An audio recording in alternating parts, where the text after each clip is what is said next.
Alors, on est dans Esdras au chapitre 9. Alors, si vous avez ces Bibles-là, eh bien, vous êtes à la page 331. N'hésitez pas à vous mettre à l'aise, je vous l'ai dit. Et même vous mettre pieds nus si vous voulez. Esdras 9, on n'oublie pas, Calvary Chapel, c'est né avec des hippies, donc c'était pire que ça.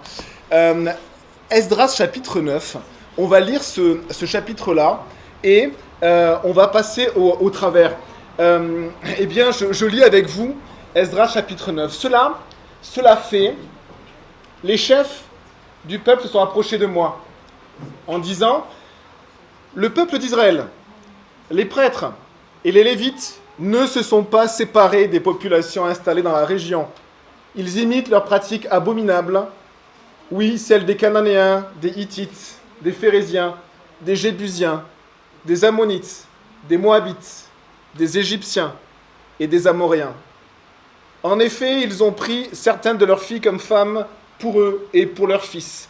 Ils ont mêlé la sainte lignée aux populations installées dans la région.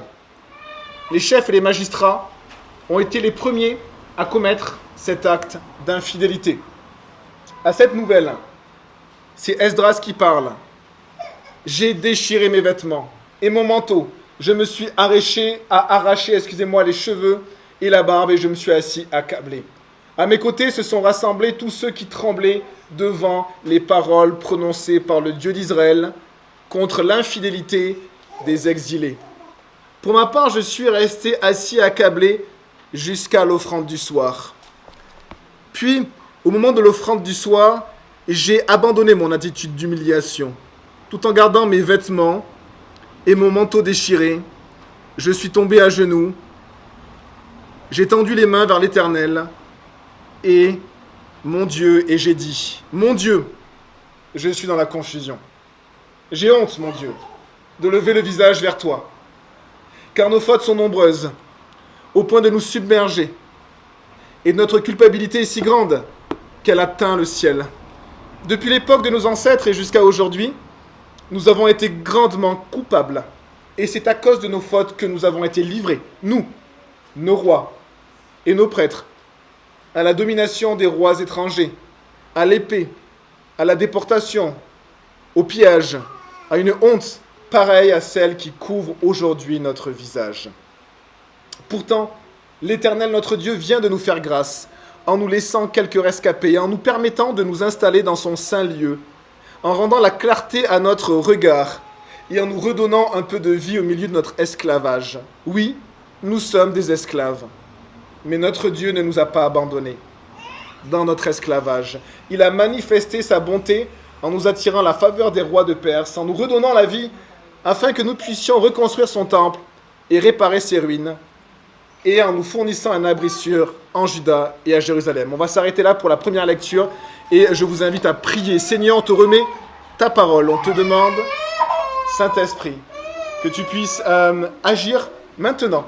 On te remet, tu vois, tous ces enfants et ces bébés, que tu puisses vraiment être aussi auprès d'eux, et les accompagner, les aider, aide aussi les mamans, aide tous ceux qui s'en occupent, et je te remets aussi, s'il te plaît, Florie, que tu puisses la remplir de ton Esprit Saint pour apporter ta parole aux enfants également. On te remet ces moments, on te demande de nous apporter ce dont notre cœur a besoin, mais pas ce que nous voulons, ce que nous avons réellement besoin, ce que tu as prévu de nous donner, Seigneur, par ta parole, par ton esprit, par la présence de Jésus. Merci, Seigneur, que ton nom soit béni. Amen. Alors regardez, on commence ce chapitre où il est marqué « En fait, cela fait », c'est-à-dire après ces choses-là. Alors après quelles choses? Eh bien, se souvient Esdras, c'est une personne qui est spécialiste de la loi, spécialiste de la parole de Dieu. Et il était à Babylone exilé, il est monté de Babylone par l'autorisation du grand roi perse Artaxerxès, qui vraiment avait en faveur le peuple de Dieu, en faveur Esdras également. Et donc, ils sont revenus. Et c'était la deuxième, il y a eu plusieurs poches comme ça de rescapés qui sont revenus. Et c'est pas le premier groupe qui est revenu, c'est un des groupes suivants, 70 ans après. On lit ceci, c'était un scribe versé dans la loi de Moïse, donnée par l'Éternel, le Dieu d'Israël. Et comme la main de l'Éternel, son Dieu, reposait sur lui, le roi lui accorda tout ce qu'il avait demandé. On le lit dans Esdras 7. On lit également que Esdras avait appliqué son cœur à étudier et à mettre en pratique la parole de Dieu, la loi de l'Éternel, et a enseigné ses prescriptions et règles en Israël. À la fois, il avait lu la parole de Dieu, à la fois, il avait appliqué cette parole dans sa vie, et à la fois, Dieu avait fait de lui un enseignant, quelqu'un qui la partage au peuple de Dieu. Et on lit également ceci, que Esdras a été envoyé, chapitre 7, verset 14, pour inspecter Juda et Jérusalem, c'est-à-dire le peuple de Dieu, d'après la loi de Dieu. Est-ce que le peuple de Dieu est conforme à la parole de Dieu? C'était ce pourquoi Esdras était venu. Et cela fait, il est là, il est arrivé après un long voyage, ils se sont reposés pendant 3 jours, à tel point que le voyage était éprouvant. À Dodan, peut-être à dos de chameau, peut-être également à pied, sur des milliers de kilomètres, pendant des mois. Et donc, on voit que Esdras est arrivé. Cela fait, eh bien, qu'est-ce qui se passe? Eh bien, le travail commence. Le travail pour ce serviteur de Dieu qui a une tâche de la part de Dieu. On pourrait dire ce pasteur qui est là pour simplement regarder l'état du peuple et lui apporter ce dont il a besoin. Eh bien, regardez ce qu'on lit. Les chefs. Alors, les chefs, ce sont les anciens du peuple, ceux qui sont responsables de chaque tribu, de chaque partie du peuple. Les chefs se sont approchés de moi en disant, le peuple d'Israël, les prêtres et les lévites ne se sont pas séparés des populations installées dans la région. Ils imitent leurs pratiques abominables, oui, celles des Cananéens, celles des Hittites, celles des Phérésiens, celles des Jébusiens, celles des Ammonites, celles des Moabites, des Égyptiens et des Amoréens. Et on a ce terme assez étonnant qui est un qualificatif que l'on va décrire séparés. Ils ne se sont pas séparés. Est-ce que vous savez, dans la Bible, quelle est la première fois où Dieu emploie ce mot-là, séparé? Ce mot-là, séparé, c'est le mot badal en hébreu. Eh bien, la première fois, et vous pouvez le prendre dans vos Bibles, c'est très simple, c'est le premier livre de la Bible. Prenez les premières pages de la Bible. La première fois que Dieu va utiliser ce mot, on le lit dans Genèse 1 et au verset 4. Si vous connaissez la parole de Dieu, vous savez que c'est Dieu qui a tout créé. Par sa puissance et par la puissance de sa parole. Et Dieu a dit que la lumière existe. Et la lumière a existé. Et au verset 4, regardez ceci, Dieu vit que la lumière était bonne. Et il sépara la lumière d'avec les ténèbres. C'est la première fois que Dieu emploie dans sa parole le mot séparer. Il sépare la lumière des ténèbres.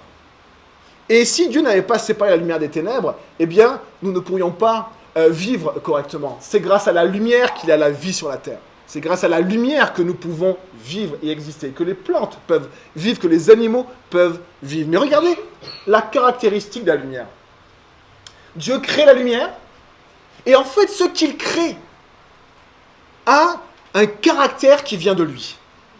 Parce que la lumière, regardez ça, dans Genèse 1, verset 4, Dieu vit que la lumière était bonne, taub, en hébreu. Et un psaume nous dit, car Dieu est bon. Et sa miséricorde durera toujours, car Dieu est bon, taub, la même caractéristique. Ça veut dire que Dieu, quand il a créé la lumière, il a vu que la lumière était bonne, il a vu que la lumière avait une caractéristique de ses propres attributs. Et voilà pourquoi il a séparé la lumière d'avec les ténèbres. Ça veut dire que les ténèbres n'ont rien en commun avec Dieu. Mais la lumière a quelque chose en commun avec Dieu, parce que la lumière est bonne et parce que Dieu est bon. Et on voit ceci, que Dieu va séparer ce qui porte son caractère du reste. Et les amis, le peuple de Dieu est un peuple qui porte le caractère de Dieu. Et c'est pour ça que Dieu le sépare. Comme la lumière porte le caractère de Dieu, elle est bonne. Dieu la sépare des ténèbres. Et parce que son peuple porte le caractère de Dieu, Dieu le sépare également. Il sépare son peuple des nations. Il le sépare. Et il y a un autre mot pour séparer dans la Bible. Peut-être vous le connaissez, il a été prononcé plusieurs fois quand on a prié par le Saint-Esprit dans ce moment de prière. Citez-moi les caractéristiques de Dieu qui vous viennent à l'esprit. Il y a une caractéristique qui va vouloir dire ça. Dieu est comment d'après vous? Toutes les caractéristiques de Dieu, je vous écoute. Les attributs de Dieu. Dieu est souverain. Dieu est saint. Dieu est grand, Dieu est bon, Dieu est juste. Dieu est saint. Ça, c'est une caractéristique que l'on ne sait pas décrire en français, en hébreu, dans aucune langue. Parce que ça, c'est un mot qui a été créé que pour Dieu. Il n'existe pas dans les autres langages. Saint, c'est une caractéristique simplement quand on réalise qui est Dieu, on réalise que Dieu est différent de tout. Et comme il est différent de tout, eh bien, il n'est pas comme nous. Eh bien, on emploie ce mot, il est saint.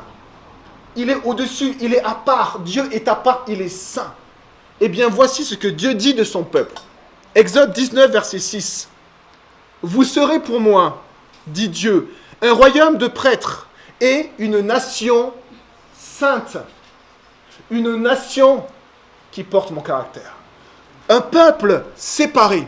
Un peuple mis à part. Voilà les paroles que tu diras à mon peuple, aux Israélites.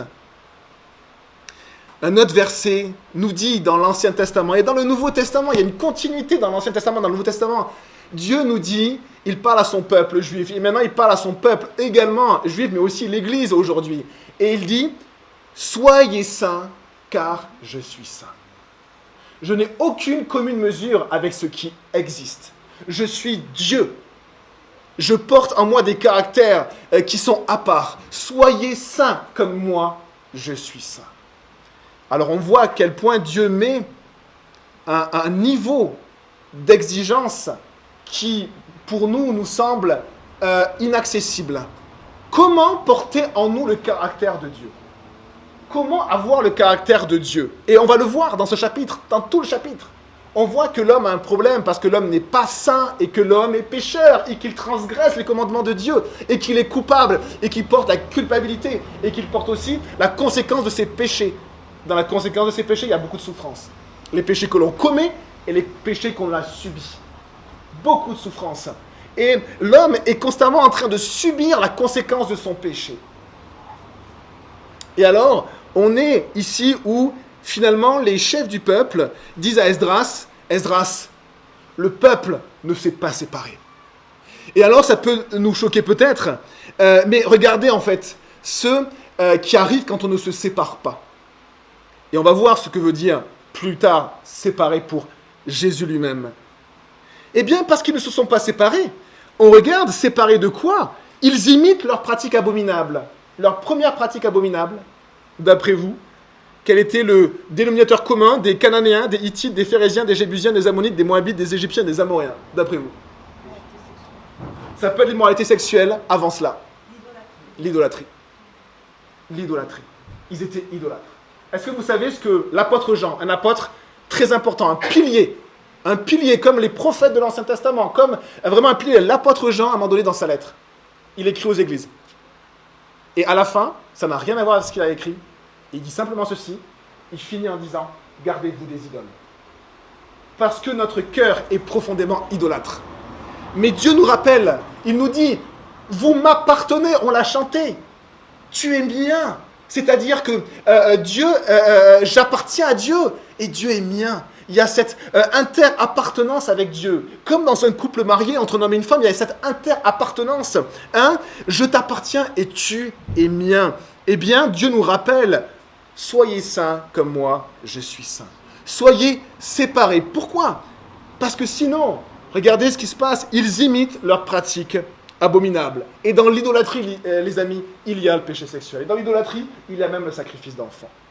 Dans l'idolâtrie, il y a ce que la parole de Dieu appelle des abominations, des choses qui sont tellement loin de la pensée de Dieu. Soyez saints, car moi, je suis saint. Eh bien, séparés de quoi? Séparés du péché. Dieu nous rappelle, dans presque chaque page de la Bible, ôtez le péché du milieu de vous. Il le dit à son peuple constamment, ôtez le mal du milieu de vous, ôtez le péché du milieu de vous. Alors là, vous pouvez dire, ah très bien, on va cibler la personne qu'on va enlever. Non, non, ôtez le péché du milieu de vous, le péché dans ton cœur, ôte le péché qui est ici. Et là, nous avons besoin du ministère de l'Esprit de Dieu. Parce que l'Esprit de Dieu, les amis, que fait-il? Il convainc de justice, de péché et de jugement. L'Esprit Saint est saint. L'Esprit de Dieu est saint, c'est Dieu lui-même. Et sa sainteté nous éclaire. Et elle nous éclaire et elle chasse les ténèbres. Comme au premier temps, aux premières secondes où Dieu a tout créé. Dieu a créé la lumière. Et qu'est-ce que la lumière a fait? La lumière a chassé les ténèbres. Voilà le ministère de l'Esprit de Dieu. Est-ce que vous voulez que l'Esprit de Dieu agisse en vous? Aujourd'hui, on va dire oui. Aujourd'hui, on va dire oui. Mais si on est sincère, on va dire pas toujours. Et on va dire non. Parce que les conséquences de cette action-là nous sont pour nous la plupart du temps insupportables. On ne veut pas que Dieu agisse en nous parce qu'on est tellement loin de Dieu. La Bible dit que nous sommes pécheurs. Et c'est pour ça que nous sommes tellement loin de Dieu. Et on résiste à Dieu, mais on résiste à sa lumière, les amis. Mais sa lumière est bonne pour la vie, pour vivre. Dieu donne sa vie. Et quand on résiste à l'Esprit de Dieu, on résiste à la vie. Et Jésus nous dit, je suis le chemin, la vérité et la vie. Jésus donne sa vie. Alors, on a ceci, et voici que Esdras va expliquer ce qui s'est passé. Comment le peuple juif, qui pourtant était revenu au pays promis, après des générations d'humiliation, après même la destruction, après même l'esclavage, après des massacres, après des choses terribles qu'ils avaient vécues à cause de leurs péchés, Dieu les ramène dans leur pays promis. Et que font-ils? Eh bien, ils vont se mélanger avec des populations qui adorent d'autres dieux. Verset 2. En effet, ils ont pris certaines de leurs filles comme femmes pour eux et pour leurs fils. Ils ont mêlé la sainte lignée aux populations installées dans la région. Les chefs et les magistrats ont été les premiers à commettre cet acte d'infidélité. Nous savons ce que c'est que le mariage. Nous savons ce que c'est qu'un homme qui s'unit à une femme. La parole de Dieu nous dit que l'homme et la femme forment une seule chair. Même leur corps se mélange. C'est-à-dire en fait qu'il y a un mélange, un mélange de l'homme et de la femme. Quand ils s'unissent dans le mariage, ils s'unissent et ils forment un. Eh bien, quand il y a eu ces mariages-là, eh bien, le peuple juif s'est uni, il s'est mélangé à un peuple idolâtre. Et finalement, le commandement de Dieu et le désir de Dieu était clair. Ne vous unissez pas aux nations, à des personnes qui adorent des idoles. Vous êtes un peuple différent de tous les peuples, donc unissez-vous à ceux qui adorent le seul vrai Dieu. Unissez-vous à ceux qui adorent Dieu qui m'adore. Vous devez rester différents. Et vous savez, le peuple juif dans l'histoire est un peuple qui a une caractéristique très particulière. C'est le seul peuple dans l'histoire de l'humanité, quand il y a eu la colonisation, quand il y a eu le mélange des peuples, où il y a toujours eu une partie qui est restée avec sa culture. Tous les autres peuples se mélangent. Les tribus qui sont à l'âge de pierre, quand elles voient le monde civilisé, elles prennent leurs habits, elles prennent leur culture. Quelques générations après, elles ont perdu leurs coutumes, leurs mythes, leur fonctionnement. Le peuple juif, il est toujours demeuré, depuis le début, depuis 3000 ans, il y a toujours eu, depuis Abraham, il y a toujours eu en fait ce peuple-là, qui finalement n'a pas été assimilé aux nations. Le peuple de Dieu, le peuple juif, dans sa nature propre, il est non assimilable. Et l'assimilation des peuples différents, c'est ce que nous vivons. Regardez, en fait, nous sommes pleins de couleurs et de cultures différentes. Rose pour moi, blanc et de toutes les couleurs, noir et de toutes les couleurs, nous sommes là. Et que fait souvent le gouvernement? En fait, il espère qu'on s'assimile. Il espère que de génération en génération, en fait, on prenne la culture ambiante et il y a un mélange. Et c'est ce qui se passe la plupart du temps. Si on regarde sur plusieurs générations, la France, en fait, assimile assez bien, contrairement à ce qui est dit, assez bien les populations qui s'installent, pas la première génération. La première génération, souvent, est très très différente. Elle reste dans sa culture. Mais souvent, la deuxième génération, eh bien, elle forme des couples mixtes avec la population qui est sur place. Et on le voit dans nos amis, dans nos connaissances, on voit que c'est ce qui se passe. Et c'est comme ça, en fait, que les peuples s'assimilent et se mélangent. Eh bien, le peuple juif n'est pas un peuple qui doit s'assimiler. Et c'est un peuple qui est non assimilable. Alors ça lui a valu, tout au long de son histoire, une réaction de la part des nations. De la moquerie, comme on voit dans le psaume 2, je crois, la moquerie contre lui, du rejet, de la persécution. L'histoire du peuple juif, c'est une histoire de persécution. Parce qu'il ne voulait pas s'assimiler, il était différent. Il voulait sa synagogue, il voulait sa Torah, il voulait son culte, il voulait son peuple, et il ne voulait pas être comme les autres. Et donc les nations, pas tout le temps, mais très régulièrement dans l'histoire, l'ont persécuté. Mais il y avait une autre réaction des nations. L'autre réaction, c'était justement d'essayer d'assimiler ce peuple juif. D'essayer qu'il devienne comme les autres.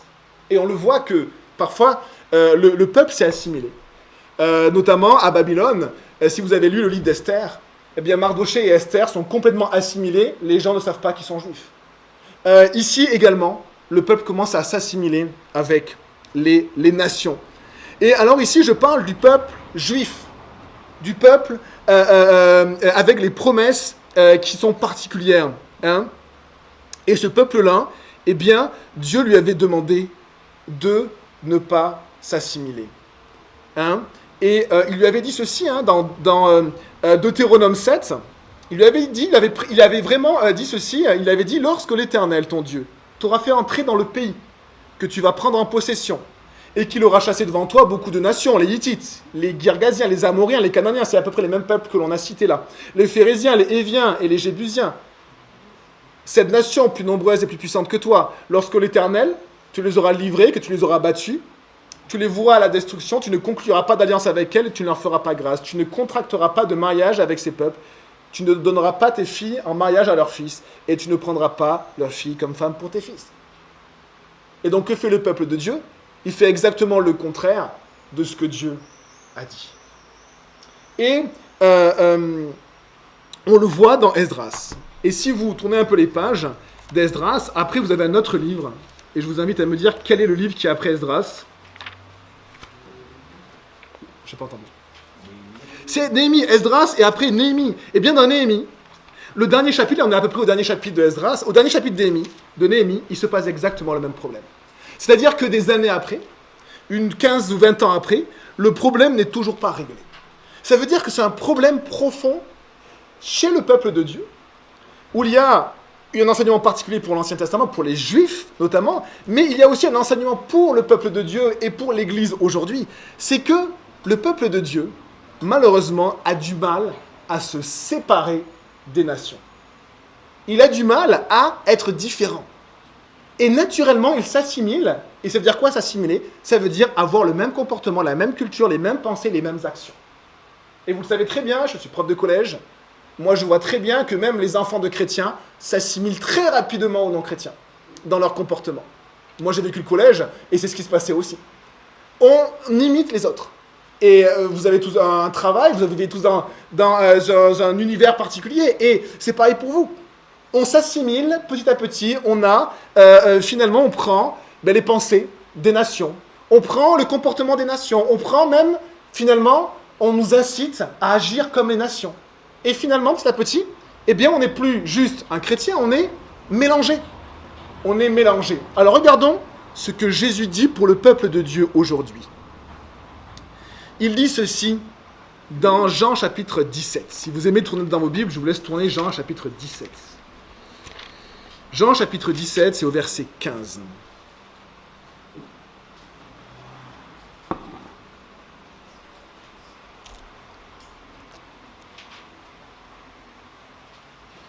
Et on va lire même à partir du verset...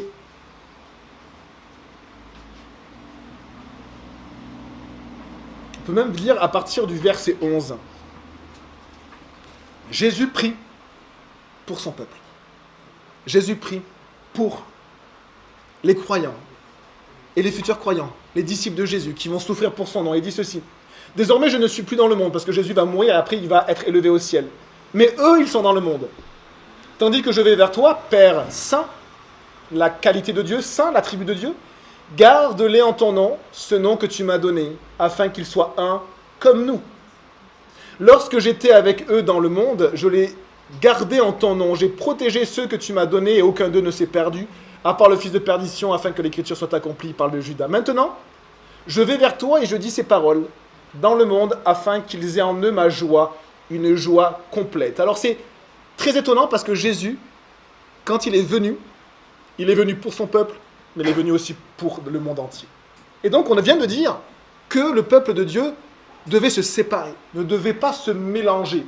Mais Jésus, ce qui est très étonnant, c'est qu'il est allé voir des personnes qui étaient remplies de péché, même des prostituées. Il est resté pur, il n'a pas couché avec elles, il a toujours été pur, mais il leur a parlé. Il a eu des contacts avec des gens qui étaient considérés comme des gens avec qui il ne fallait pas parler. Et donc Jésus est allé dans le monde. Il a été en contact et il a porté sa lumière. Et alors on pourrait se dire, mais alors comment être séparé si Jésus nous montre que lui aussi il va dans le monde? Eh bien, le verset clé de Jésus pour l'Église, c'est celui-ci. Donc, verset 14, je leur ai donné ta parole et le monde les a détestés parce qu'ils ne sont pas du monde, tout comme moi je ne suis pas du monde. Vous avez vu la caractéristique du peuple de Dieu, on n'est pas du monde. Et du coup, ça dérange les gens. Ça dérange les gens, nos caractéristiques dérangent les nations. Mais regardez ce qu'il dit au verset 15. Je ne te demande pas de les retirer du monde, mais de les préserver du mal. Ôte le péché du milieu de ton cœur et de ta famille. Ôte le péché. Et voilà ce que le Seigneur dit pour son Église. Il nous dit en fait que nous sommes au milieu des nations pour rendre témoignage de la parole de Dieu et du Seigneur. Et j'espère que vous avez chacun des amis non-croyants. Et j'espère que vous invitez chez vous des amis non-croyants. Et j'espère que vous avez des amis non-croyants. Mais il y a toujours une différence. Il y a toujours une séparation. Et le Seigneur nous dit d'apporter sa lumière auprès des non-croyants, mais d'être gardé du péché et du mal. Verset suivant, verset 3 de Esdras 9. À cette nouvelle, à la nouvelle que le peuple de Dieu était dans un état assez loin de Dieu, assez loin de comprendre son identité, assez loin de vivre ce que Dieu lui demandait et de porter les caractères de Dieu sur lui. Eh bien, quelle a été la réaction d'Esdras? Quelle a été, notamment, je vous pose cette question, si vous connaissez un petit peu votre Bible, la réaction de Moïse quand le peuple l'a irrité? Quelle a été la réaction de Daniel quand il a vu les textes de Jérémie notamment, que le Seigneur allait ramener son peuple? Eh bien, on va voir une réaction similaire. J'ai déchiré mes vêtements et mon manteau, je me suis arraché les cheveux et la barbe. Vous allez me dire, ben, c'est peut-être ce que j'ai fait en venant, non, ils sont tombés tout seuls. Et je me suis assis, accablé ou désolé. C'était une manière de faire, de s'arracher les cheveux, de s'arracher la barbe, une manière de prostration. Ils étaient prostrés à tel point qu'ils exprimaient avec des gestes ce qu'ils vivaient intérieurement. Et donc quand on s'arrache les cheveux et la barbe, c'est qu'à l'intérieur, on vit une grande souffrance. Quand on déchire ses vêtements, c'est-à-dire qu'on paraît indigne devant les gens. On paraît comme le mendiant. On est indigne et on déchire ses vêtements. Parce que intérieurement, Esdras ressentait une indignité du peuple de Dieu et de lui-même. Et il s'est assis et il a été accablé. Accablé ou muet, étourdi par le coup. Voici la réaction d'Esdras devant l'attitude du peuple. On pourrait dire qu'il y a comme une colère qui monte. Et à la fois, il y a un accablement. Et Esdras, simplement, a réalisé l'état du peuple de Dieu. Et alors, on peut se poser la question, est-ce que l'état du peuple de Dieu est mieux aujourd'hui qu'au temps d'Esdras? Je ne le crois pas du tout. Parfois, on pense que l'Église est belle. L'Église est dans je pense aussi, un sale état. Nous sommes dans un état que nous ne réalisons même pas. Plus nous pensons être beaux, plus nous sommes laids. Plus nous pensons être grands, plus nous sommes misérables. Et plus nous pensons être intelligents, plus nous sommes stupides et nous manquons de sens. Et il y a beaucoup d'orgueil, beaucoup de présomption, beaucoup de mélange dans le peuple de Dieu, dans nos vies. Et le serviteur de Dieu, Esdras, quand il voit ça, en fait, il est juste atterré. Il va pleurer. Il va pleurer et il va vivre ce que la parole de Dieu appelle une repentance. On lit on lit la suite dans le verset 4. À mes côtés se sont rassemblés tous ceux qui tremblaient devant les paroles prononcées par le Dieu d'Israël contre l'infidélité des exilés. Quand on pêche, les amis, on commet une infidélité contre Dieu. On est infidèle. Comme une personne qui trompe son mari ou sa femme. Et regardez ce qui se passe. Il y a des personnes qui vont près d'Esdras parce qu'ils voient à quel point ce qui se passe est grave. Et il y en a d'autres qui ne le voient pas. Et ils ne comprennent pas pourquoi ces gens-là s'excitent dans l'émotion. Ils ne comprennent pas. Et la caractéristique de ces personnes-là, c'est qu'ils tremblaient devant les paroles prononcées par le Dieu d'Israël contre l'infidélité des exilés. Quel est notre degré de légèreté face au péché?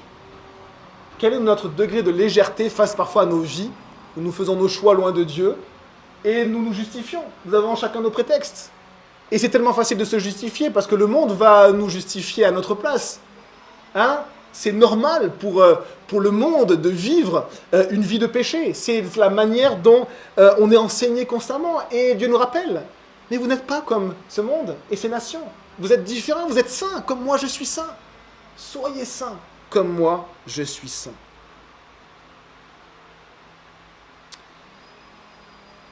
Verset 5, puis au moment de l'offrande du soir, j'ai abandonné mon attitude d'humiliation, tout en gardant mes vêtements et mon manteau déchiré. Je suis tombé à genoux, j'ai tendu les mains vers l'Éternel mon Dieu, et j'ai dit, Esdras va prier. La parole de Dieu, qu'on a lue dans Deutéronome 7, parlait contre le peuple, puisque Dieu avait demandé de ne pas s'unir à ces populations qui étaient idolâtres, et le peuple avait fait le contraire. Et les amis, parfois, la parole de Dieu parle contre nous. Et c'est souvent pour ça que nous ne voulons pas aller à l'église. Et c'est souvent pour ça que nous ne voulons pas ouvrir notre Bible. Parce que l'Esprit Saint agit. Parce que dans le corps de Christ, Jésus est le maître. Que son esprit agit, que sa parole agit. Et sa parole, des fois, elle est juste désagréable. Parce qu'elle porte les caractères de Dieu. La parole de Dieu porte les caractères de Dieu. La sainteté, la lumière, la justice, mais aussi l'amour. Comment vivre l'amour si je ne suis pas pardonné? Comment vivre la paix si je ne vis pas la grâce? Et on va voir ceci, la repentance d'Esdras pour vivre la grâce de Dieu. Quand on vit la grâce de Dieu, on peut vivre la paix de Dieu. C'est ce que Paul dit dans toutes ses lettres. Il dit que la grâce et la paix soient avec vous, que la grâce et la paix soient avec vous, que la grâce et la paix soient avec vous. Si vous ne vivez pas la grâce de Dieu, vous ne pourrez pas vivre la paix et l'amour de Dieu. La grâce de Dieu, le pardon de Dieu. On a besoin du pardon de Dieu pour vivre dans la présence de Dieu.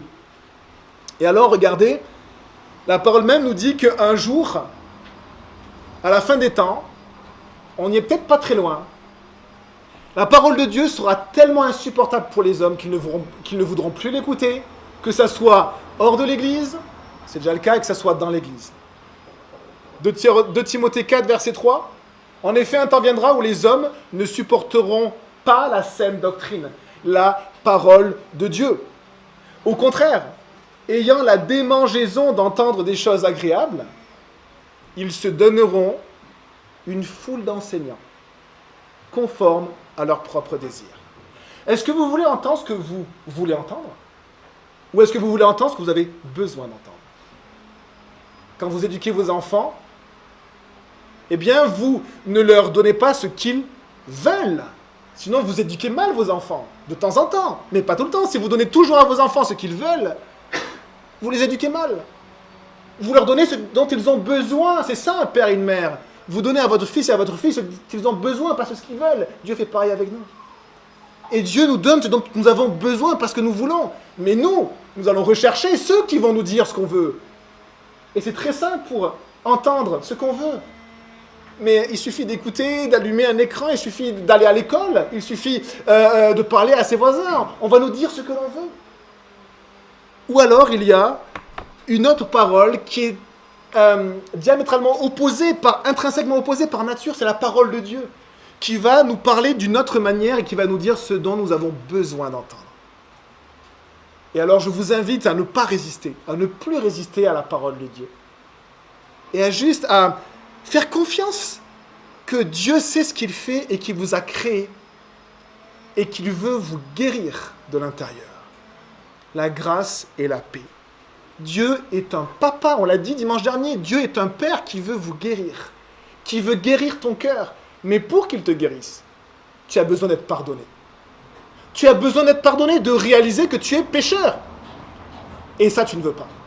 Ça, tu vas résister.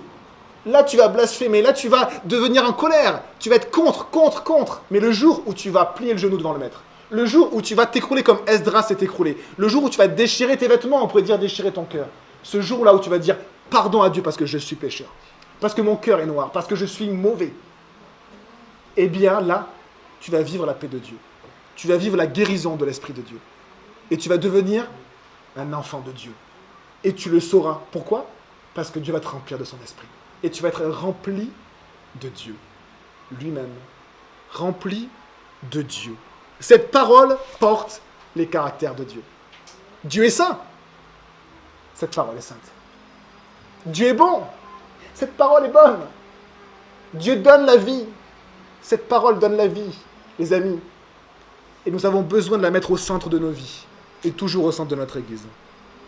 Alors, verset 5, Esdras va prier et il va se repentir. Qu'est-ce que ça veut dire la repentance ? Ce mot, on l'a enlevé même malheureusement de cette traduction de temps en temps. On a voulu mettre un terme plus au goût du jour et qui veut dire changer d'attitude. C'est traduit des fois par changer d'attitude. C'est une traduction qui est un peu trop édulcorée. Et il va se repentir. Et bien, regardez ce qu'il dit. Lisons une prière de repentance. Mon Dieu, je suis dans la confusion. Je suis confus. J'ai honte, mon Dieu, de lever le visage vers toi. Car nos fautes sont nombreuses, au point de nous submerger. De nous submerger. Paul a passé plusieurs jours aveugle. Quand il a vu le Seigneur sur le chemin de Damas, il a passé plusieurs jours submergé par ses péchés. Il a réalisé que toute sa vie, il avait été contre le Fils du Dieu vivant. Submergé par ses péchés. Il dit, j'ai honte, je suis submergé, au point de nous submerger, et notre culpabilité est si grande qu'elle atteint le ciel. Verset 7, depuis l'époque de nos ancêtres, et jusqu'à aujourd'hui, nous avons été grandement coupables. Les amis, souvent, malheureusement, si vous péchez, c'est que vos parents pêchent. Et parfois, vous êtes même axés sur les mêmes travers que vos parents. On le sait, par exemple, les études sont très simples. Souvent, des parents alcooliques vont donner des enfants ou des petits-enfants. L'alcoolisme va se transmettre, on pourrait dire.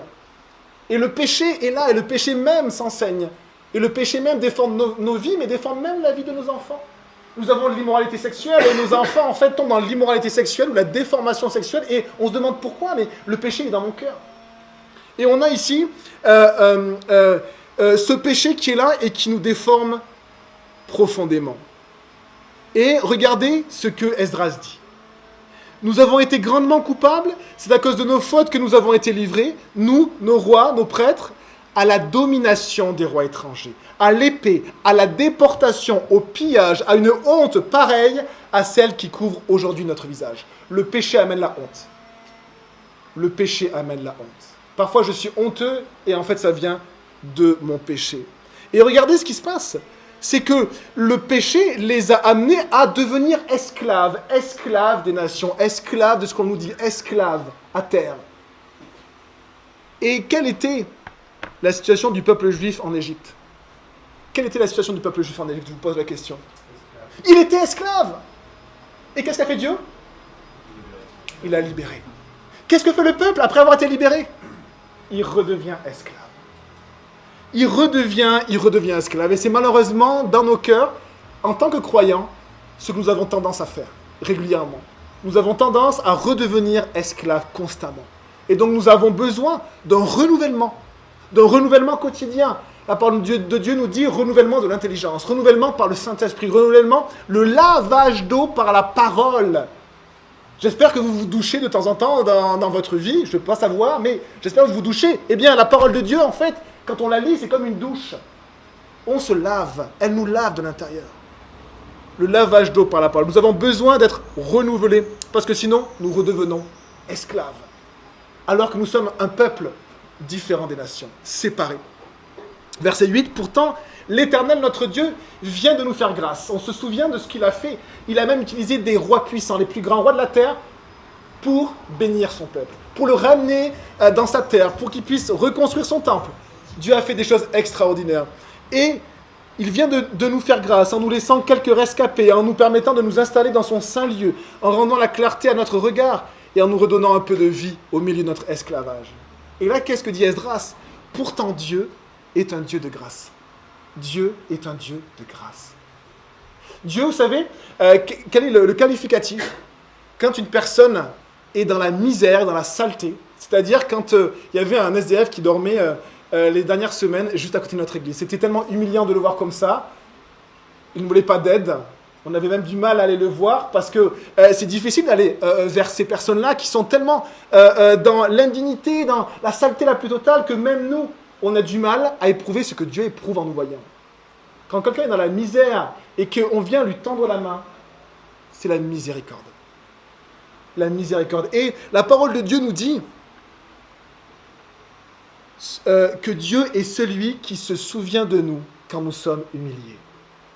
Quand nous sommes humiliés, quand nous sommes à terre à cause de nos péchés, Dieu se souvient de nous et il est rempli de miséricorde. Il nous tend la main, car sa miséricorde dure à toujours. Psaume 136, verset 23. Celui qui se souvient de nous quand nous sommes humiliés, car sa miséricorde dure à toujours. Dieu vient nous chercher à nouveau. Je retombe, je m'éloigne à nouveau, je dors, on pourrait dire dehors, dans l'indignité totale. Dieu revient vers moi. Il revient, il me dit, reviens dans la maison. Tu as une maison, pourquoi est-ce que tu dors dehors? Viens te laver pour que tu sois propre. Viens être aimé parce que je suis ton Père. Viens être aimé parce que je suis ton Père. Ne résiste pas à l'amour du Père. Dieu t'aime à en mourir, il est mort pour toi. Jésus est mort pour toi. Dieu t'aime et il est mort pour toi. Je ne sais pas si vos amis sont morts pour vous. Vos meilleurs amis qui vous disent « on est amis pour la vie », je ne pense pas qu'ils soient morts pour vous. Jésus est mort pour vous. Parce que Jésus t'aime. Verset 9, « Oui, nous sommes des esclaves, mais notre Dieu ne nous a pas abandonnés dans notre esclavage. Il a manifesté sa bonté en nous attirant la faveur des rois de Perse, en nous redonnant la vie, afin que nous puissions reconstruire son temple et réparer ses ruines, et en nous fournissant un abri sûr en Juda et à Jérusalem. » Voilà ce que Dieu fait. Regardez le verset 10. « Et maintenant, notre Dieu, que pouvons-nous dire après cela? En effet, nous avons abandonné tes commandements. » Et là, on est au verset 10 d'Esdras. Hein, c'est le passage que l'on a lu. Hein, et on va s'arrêter là, c'est la conclusion. Maintenant, notre Dieu, que pouvons-nous dire après cela? En effet, nous avons abandonné tes commandements. Dieu est un Dieu plein de grâce, qui veut pardonner. Dieu est un Dieu plein de miséricorde, qui veut nous sortir de l'esclavage, nous rendre libres. Et nous, la réaction à cela, c'est que nous abandonnons ces commandements régulièrement. Et alors Dieu nous invite, chaque jour, à réaliser que nous sommes un peuple saint, parce que Dieu est saint. Un peuple qui se met à part. Un peuple qui se consacre entièrement à lui. Un peuple qui n'est pas mélangé, mais un peuple qui aime, qui porte les caractères de Dieu. La justice, la sainteté, l'amour, qui aime, qui va souffrir pour son prochain. Qui va aller souffrir pour aller apporter la lumière autour de lui. Qui va prendre des coups. Et c'est notre prière ce matin, que le peuple de Dieu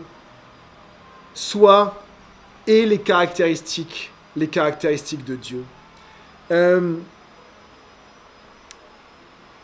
vais simplement lire le dernier verset d'Esdras, même si on repassera ce passage, on l'étudiera. Verset 15, tout dernier verset d'Esdras 9. « Éternel, Dieu d'Israël, tu es juste, car nous ne sommes plus aujourd'hui qu'un reste de rescapés, un petit nombre.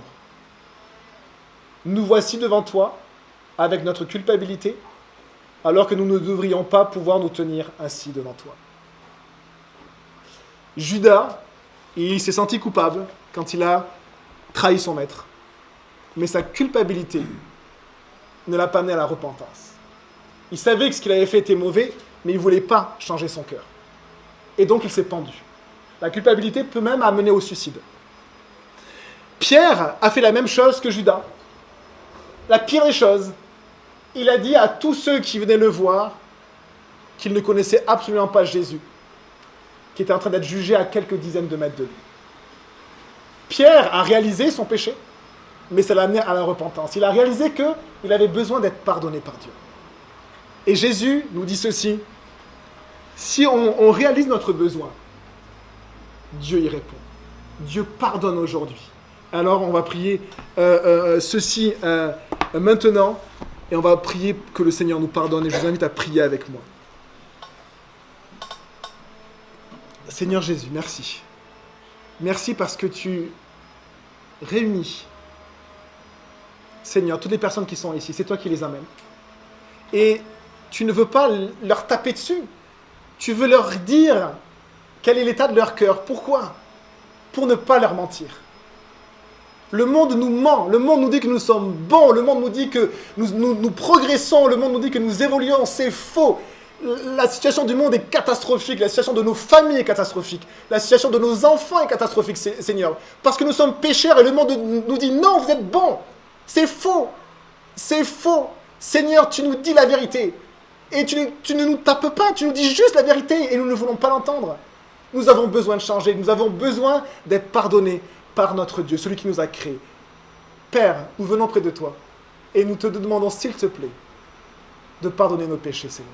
S'il te plaît, ouvre nos cœurs, qu'on puisse chacun te demander pardon au nom de Jésus. Jésus, tu es mort à notre place et nous pouvons recevoir ton pardon. Nous pouvons être appelés enfants de Dieu, nous pouvons être remplis de ta grâce. Nous pouvons être réparés de l'intérieur, vivre des guérisons. Nous pouvons être aimés. Nous pouvons avoir ce vide qui est comblé parce que toi, tu nous donnes la paix. Que ta grâce, s'il te plaît, remplisse cette salle. Et que tu puisses, Seigneur, vraiment nous faire vivre cette repentance, ce pardon, pour qu'on puisse vivre, Seigneur, en tant qu'enfant de Dieu, séparé, enfant de Dieu, saint, avec les caractères de Dieu. Que ton nom soit béni. Au nom de Jésus-Christ, nous prions. Amen.